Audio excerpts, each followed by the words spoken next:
Hello everyone, and welcome to the DPB Podcast. I am your host, Ryan Mondis with DisneyPinsBlog.com, the latest news on Disney pin trading and collecting from around the world. This is episode number 82 for the week of April 3rd, 2017. Welcome to the Disney Pins Blog Podcast. Alright guys, welcome back to the show. Got an exciting podcast this week, a very special guest coming on for Disney Pin Chat. But yeah, let's get right into the news. Lots of pin releases this week from Disney parks around the world. And first, we're going to start off with Hong Kong Disneyland. They had a pin release, a pin preview come out for the upcoming Earth Day, which is April 22nd, 2017. This pin is pretty unique. It has Jiminy Cricket on Earth, and he has his little umbrella, and on top of the umbrella it says "Stop Global Warming," and then the Earth is melting. This is a unique pin, only available at Hong Kong Disneyland, and I don't think we'd ever see anything like that in the United States with the copy that says "Stop Global Warming." So yeah, that's a unique pin to see. Heading over to Disney Store UK. They have a pin preview up of a new Scrooge McDuck pin. He's jumping into a big pile of money. This is a limited edition pin, LE 400, and it's just £9. That'll be available on April 11th, 2017. Next, over at Mickey's of Glendale, out in California, the next pin set for the Disney Villains series will be released. These are the circular Disney Villains pins, limited edition of 250, retail price is $16.95.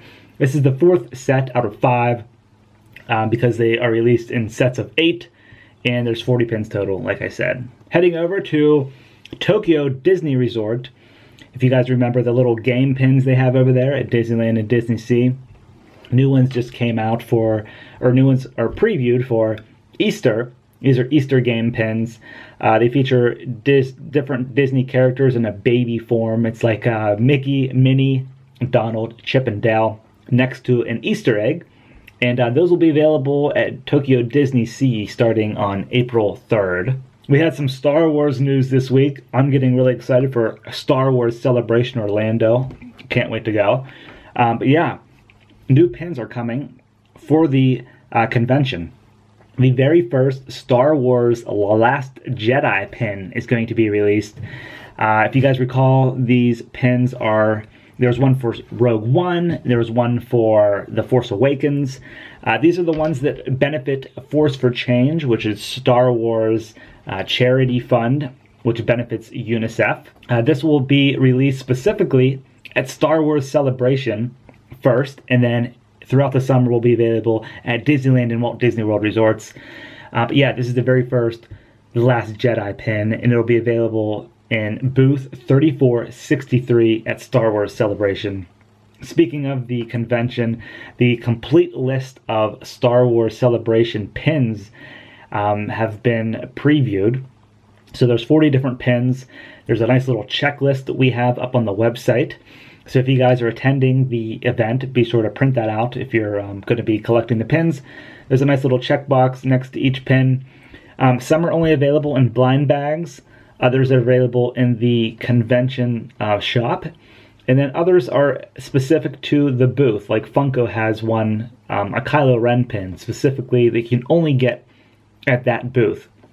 So pretty cool. There's one like ultra rare pin. I believe you can only get it through trading at the event, so you have to find like a convention employee with a lanyard and get it through him. So that's pretty cool, ultra rare. Heading over to Disney Studio Store Hollywood, the April pins have been previewed. The first set coming on April 8th, which features different Disney mice. And then the next one is on April 29th, that's a Saturday, and those are the Villains Stained Glass pins. Speaking of April releases, the next calendar has been previewed for Disneyland Paris. So the Paris pins this month feature more 25th anniversary pins and additional Tsum Tsum pins. Their next pin trading day is in Frontierland at Disneyland on April 29th, 2017. Those are always great monthly pin events that they have at Disneyland Paris. Speaking of pin events, so many segues in this episode, guys. The very first pin trading event is coming to Shanghai Disneyland. How exciting is that? There's pretty much pin events now at every single park across the world. So the very first one is coming to Shanghai on April 23rd. This is called Pin Trading Fun Day, which they got that from Hong Kong. That's what they call them out there. So they're going to be releasing a bunch of new hidden Mickey pins. I believe there's 12. And then there's new limited edition pins. I think there's 8. And this actually runs for a couple of days, the actual pin event, but the main event is on April 23rd at Shanghai Disneyland. So that's really exciting to see another pin event coming out at Disney parks. All right, before we head over to Disney Pin Chat, just want to mention an upcoming pin trading event. The Mouse Pin Trading and Disney Pin Collector Society is having one on April 23rd from 8 to 4 at the Holiday Inn in the Walt Disney World Resort. That's near Disney Springs. And then there's also the Central Jersey Disney Pin Traders Trade Till You Fade pin event on April 28th through the 30th. That's a weekend event at the Comfort Inn in Somerset, New Jersey. So you can find all pin trading events from around the world by clicking on the events tab at DisneyPinsBlog.com. All right, guys, let's head over to Disney Pin Chat. All right, guys, for Disney Pin Chat this week, I have my good friend Dan Taylor from Dan the Pixar Fan. How's it going, man? What's happening? How are you? Awesome. I'm happy to be here. Good. Excited to have you on the podcast this week for episode 82. So tell us a little bit about yourself, what you do. I know you have a really popular blog, pretty big on social media. So for those who don't know you, just kind of explain what your blog's all about. Yeah, I'm excited to share with you guys. So danthepixarfan.com is my blog. It is primarily dedicated to my personal collection of Pixar toys, collectibles, books. I mean, anything. I collect anything Pixar. And pretty much daily I have a post that goes up and I review certain products and I like to share with others, things that people might not know about or might just want to read reviews about or anything like that. And like you said, I'm all over social media, Instagram, Facebook, Twitter, YouTube, and I just love sharing my passion for Pixar and the merchandise. Well, you have a really great site. I love the pictures you put up on all your Pixar collectibles. And a little fun fact for those listening or watching, Dan and I, like 2 years ago, did a pin giveaway. We did like a little partnering together. We gave away a Doug Spinner Pixar pin, which was pretty cool. That was a fun little giveaway. And yeah, we've been friends ever since, and just decided to have him on the podcast and talk about Pixar stuff today. So for those of you guys that don't know, Disney announced, I think it was a couple of weeks ago now, a brand new nighttime show coming to Disney's Hollywood Studios. It's called The Music of Pixar Live. And I just wanted to kind of get your feedback, Dan, and what you think of it. This is starting May 26th, like I said, at Disney's Hollywood Studios. And before I really dug into the blog post, I thought it was going to be at the Chinese Theater, but it's actually at the Beauty and the Beast stage. What's the name of that one? I have to remind myself. It is. I just looked it up too. Something about stars. Yeah, Theater Stars. Yep. So what are you excited about this? Is this what are your thoughts on having this nighttime show come to the parks? Okay, well, I have lots of thoughts. So first of all, it's the day before my birthday, so that's awesome. Nice. Little birthday gift for you. Yeah, well, yeah, if I was there. And that's my next thought. Oh, yeah. I'm so bummed that I'm actually going to be there. We were talking beforehand. I'm going to be there at the Disney parks down in Disney World at early May. So I'm just going to miss it by a few weeks. And so that's a bummer. From what I understand, it's a limited show. It's not going to be running for long term. From what I gathered, it's I think primarily during the summer. But when I first heard about it, I was so pumped because I love Pixar. Obviously, I love their scores. I'm a huge movie score buff. That's a fun fact about me, and especially the Pixar scores. And so when I heard about this, it reminded me. I actually was able to see the Pixar in concert show. Did you hear about that? No, years I didn't. ago? No. So years ago, they did a tour. It was called Pixar in Concert, and they went to a lot of the big cities. So it was like an official thing. And they played the music. When I saw it, they played the music, everything from basically Toy Story. I mean, like the main themes, right? Through Brave was when I saw it. So Monsters University hadn't been included yet, and then anything after that. So, but it was so cool that they had the live orchestra. It was elegant. It was really classy. It was an awesome show. And so when I heard about this, it reminded me a lot of that. And I would love to see it, especially now that it includes. It's going to be including Toy Story through all the way Cars 3 at this. That covers awesome. A lot of films. Yeah. So I'm thinking maybe they would do one memorable main track per film, right? To keep it, and then I would picture maybe an hour long show, something like that. I don't know what they're planning, but I would imagine something like that. I see they have guest appearances by Woody, Jesse, Mike, and Sully, The Incredibles, and more. It says, so that's exciting. I guess they'll be coming out on stage. I wonder if there's going to be any fireworks or pyrotechnics or lasers, anything involved with this, since it is a nighttime show, right? And it is, yeah. and I did look that up because I was curious too. I didn't see any articles specifically mentioning that, but it doesn't mean that they wouldn't incorporate that. Right. I could totally see it. Most Disney shows end with some kind of bang. Yeah, that's for sure. That's going to be interesting with having this show and Fantasmic so close to one another. That just seems like a lot of people in one area of the park. But, I think it's going to be a success running through the summer. And then I'm sure something Star Wars will come back to replace it, since there's tons of Star Wars at the parks right now. That's another true. Fun fact about Dan Taylor, right? That you love Star Wars. That is a fun fact. I do. In fact, I was a huge Star Wars fan before even Toy Story came out. So before even Pixar was known, really, that was my thing, and it still is. Cool. Don't you have two fandoms? Nice. Don't you have a Star Wars site or Instagram? I do an Instagram. I don't cover like a full site with in-depth reviews and photos or anything, but I do share my collection because I'm a big collector of Star Wars as well. Cool. So I did end up creating an account just to share simply my collection, and that's on there as well. Nice. So what are your favorite Pixar films? Like when you have something that you collect, do you focus on one genre or one film of Pixar, or do you just kind of want it all? I don't get everything, that's for sure, because there's a lot of stuff out there and a lot of junk too. Yeah. So I mean, there's a lot of Pixar stuff out there. How I go off of like what I buy is just what stands out to me. If something, cool. I'm just like, wow, that would look really cool on display, or my kid's gonna love that someday, or whatever. If it just has like it just stands out, I go for it. Like, but then there's some things that might be cool to people that I'm not interested in. So right. I totally just go with my gut on what is cool to me personally. Right. And I don't really stick to any one movie. I've covered every movie. I have a good amount for each movie. But I would say my biggest ones, the things I have the most for, would be Toy Story and Cars. Nice. Which makes sense. Yeah. I think Toy Story is probably my favorite. Yeah. So do you have anything that's like super rare or high price and value? Yeah, I mean, I have a few, nothing too crazy. I have a few. Some of my more rare items come from like the Pixar Studio Store. Oh, okay.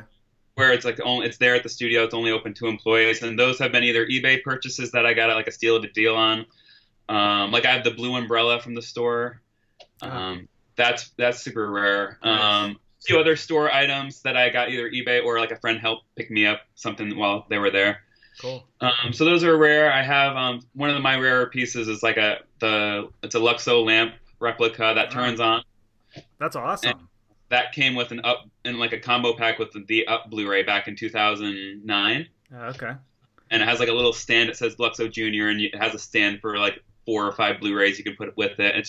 That's one of my favorite pieces. The Luxo ball is one of my prize pieces. That's highly sought after. Cool. Have you ever been to Pixar, the studios? That is my dream. I've still never been. I feel like everyone's gone but me. Yeah. You just got to go out there and bust the door down and go. I would.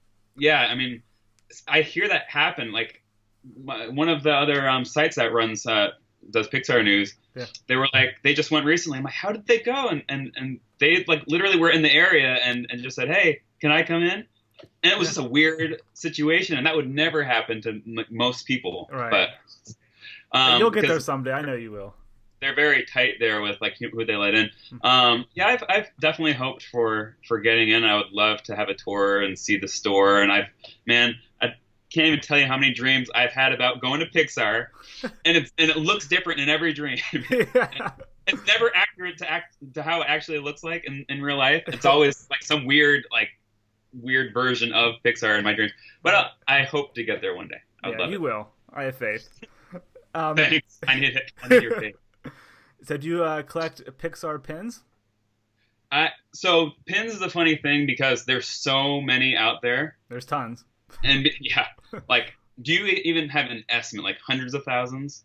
Yeah, it's definitely over 100,000. I think we're at like 120,000. I want to say. Yeah, dang, and a lot of that is probably Pixar over the years too. Yep.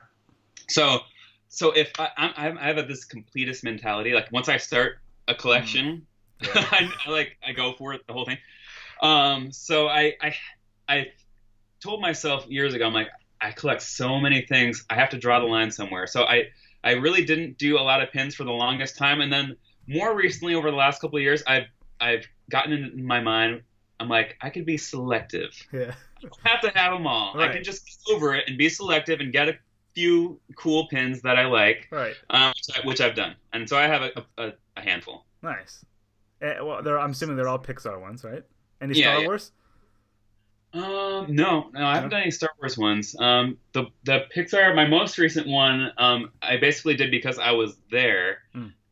When they came out, was the Finding Nemo Mystery Puzzle the character connection. Nice. Those are limited edition. Cool. Yeah. So I did like 6 of those blindly while I was there at the parks, and I had pretty good luck.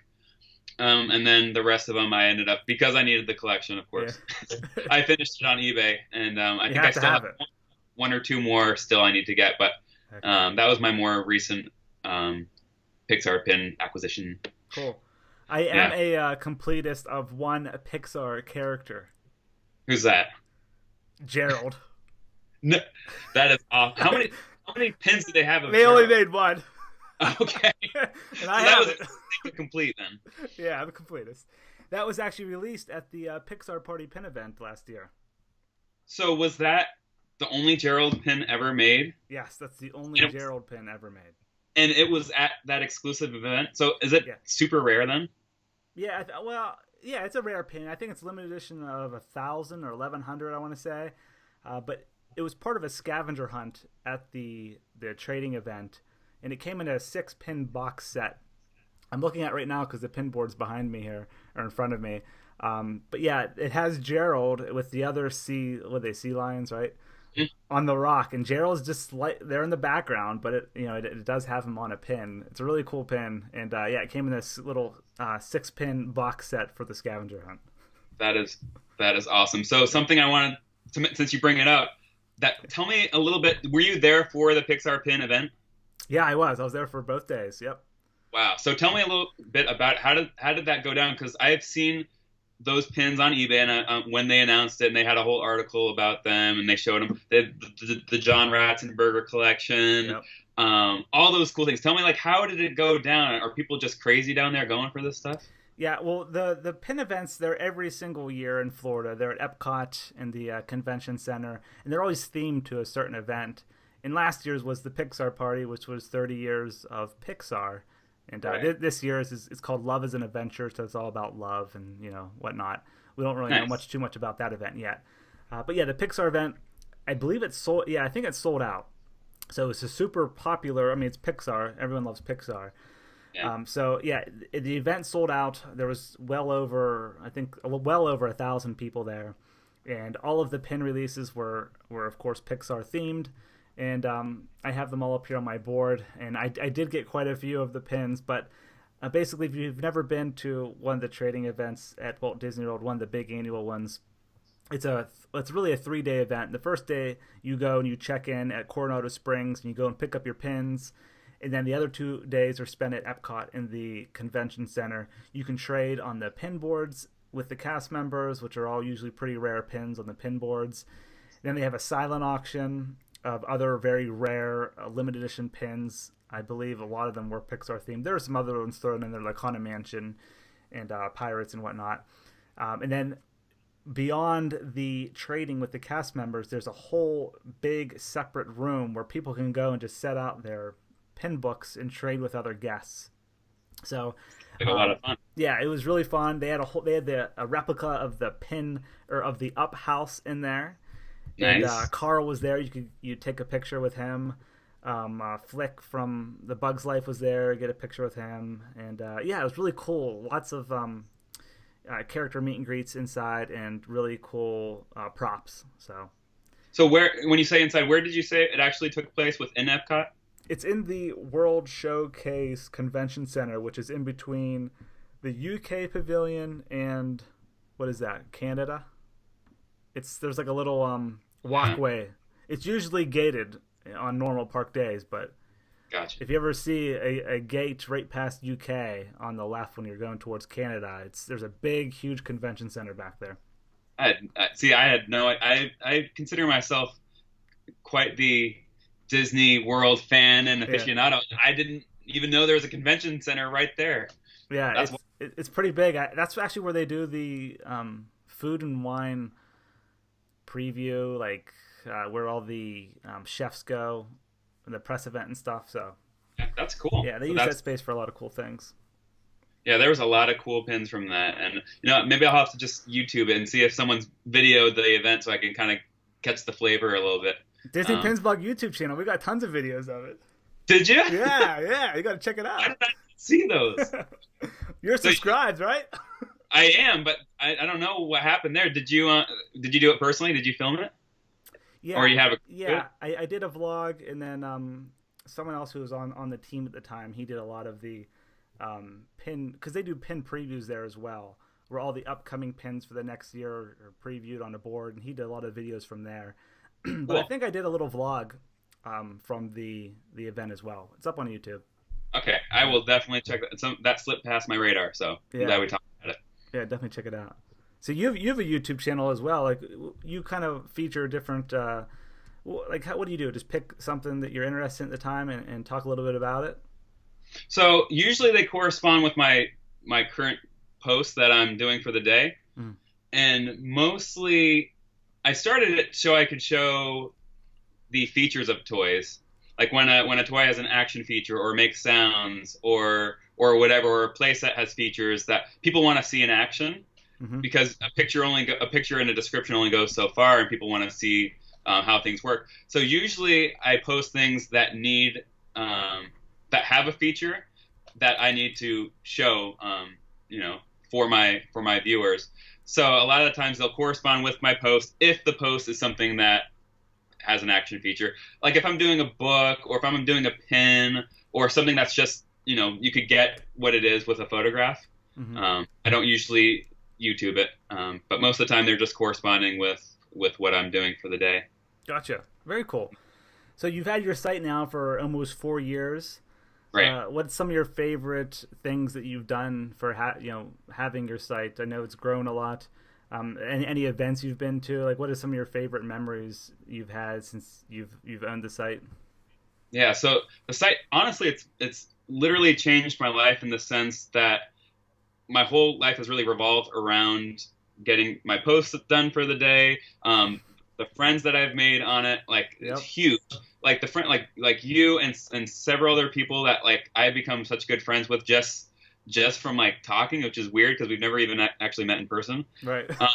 But some of my best friends have been through my site, and it's just been, and that's probably my favorite part about it, right. Honestly. Other than that, I have covered some events on my own that I've just personally paid for and gone to that have been in the area. For example, I did the Science Behind Pixar exhibit. Oh, yeah, cool. So I did a write-up on that for the 2 days of that. I did a write-up on. I do review when the movies come out. I do feature my reviews of them. When different products come out, like at the Disney store, I'll photograph the shelves for documentation. Cool. Because I personally have Googled Disney store setups from the past, Yeah. And they're hard to find. And so I wanted to create a place where I could document for people down the road, 20 years from now might say, hey, I wonder what Disney Store looked like when Cars 3 came out. And then, hopefully my site will help. So I document merchandise releases, like store shelves and things like that. I've done, other events. When we do Disney trips or Disney cruises, I do like day-to-day reviews of what we did that day. Right. When you find yourself going to the Disney parks, do you a lot of times, I noticed for myself in the past few years, it's kind of shifted to now, like, I focus a lot on the site and what I'm going to do when I'm at the parks. Exactly. Isn't that crazy? Like, you go out of, like, going there strictly for vacation to thinking what's next? What else do you want to do for your site?